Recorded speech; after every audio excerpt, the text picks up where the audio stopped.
Bonjour et bienvenue pour ce numéro 0 du journal de Télé Brunaldès. Au sommaire de ce numéro, deux faits divers, catastrophe naturelle au Brunaldès et une macabre découverte dans une cave. Notre rubrique Les animaux sont formidables avec un très joli reportage sur les fourmis. Ensuite notre page société. Le vélo est-il vraiment la solution pour réduire les émissions de CO2? Ensuite pour finir, les constatations météo, beaucoup plus sûres que les prévisions météo. A tout à l'heure.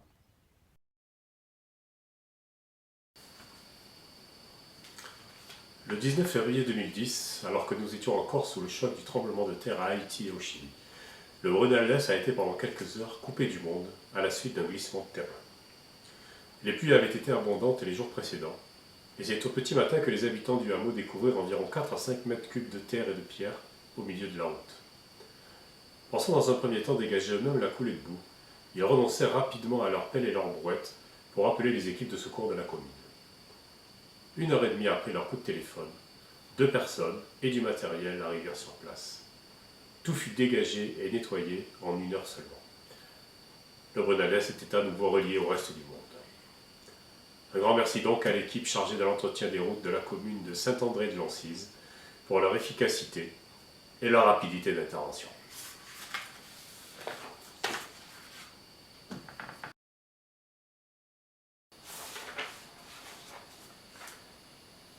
Alors que mes voisins Alain et Nicole étaient en train de nettoyer une ancienne cave, voici ce qu'ils découvrirent derrière un vieux tas de planches.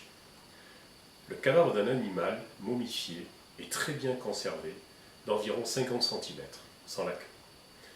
Il s'agirait d'une belette ou d'une loutre. J'imagine que l'animal, curieux, a dû entrer dans le réduit et s'y est malheureusement trouvé enfermé.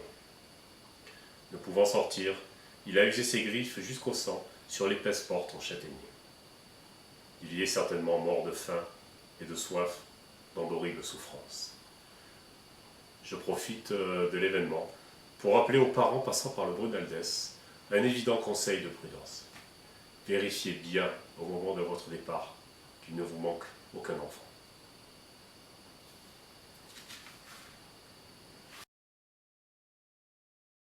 Pour notre rubrique Les animaux sont formidables, un document exceptionnel, mais d'une rare violence qui risque de heurter les âmes sensibles. Je vous laisse regarder.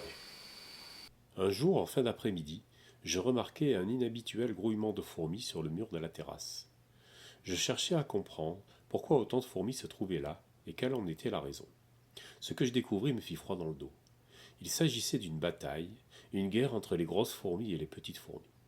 Ces dernières avaient largement le dessus. Leur tactique était simple, une petite fourmi s'accrochait à chaque patte de la grosse, qui ainsi immobilisée se faisait dévorer la tête. Les rares qui arrivaient à s'enfuir ne pouvaient complètement se débarrasser de leurs assaillantes, qui se cramponnaient hargneusement à elles et ne lâchaient prise. Sous les assauts répétés des petites fourmis, la malheureuse grosse fourmi voyait petit à petit ses forces l'abandonner, et doucement perdait la vie. Ensuite, j'ai lâché ma caméra et j'ai fait ce que tout le monde aurait fait à ma place. J'ai pris le parti du plus faible et à un grand coup de poing, j'ai écrasé toutes les petites fourmis. Qui avait raison, qui avait tort, qui avait attaqué l'autre le premier et pour quelle bonne raison? Un reporter doit-il prendre parti lorsqu'il filme un conflit? Je vous laisse méditer toutes ces questions.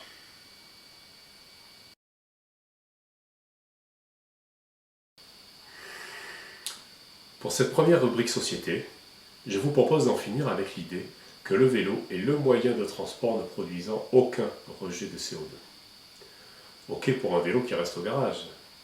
Parce que l'énergie mécanique nécessaire pour faire avancer le vélo, c'est-à-dire nous qui pédalons, cette énergie est fournie par la combustion intramusculaire de glucose et d'oxygène, combustion qui produit du CO2.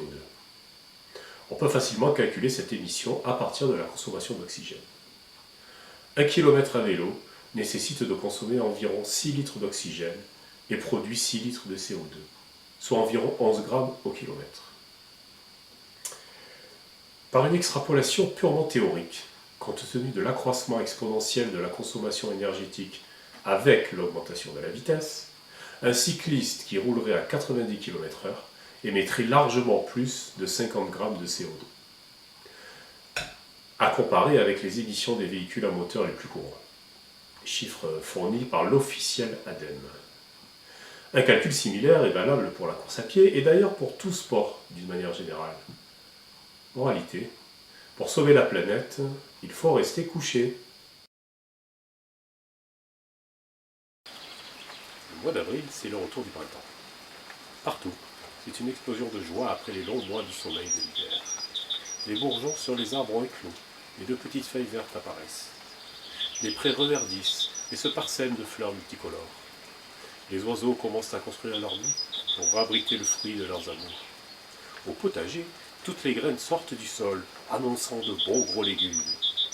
Malgré tout, n'oublions pas le proverbe, en avril, ne te découvre pas d'un fil.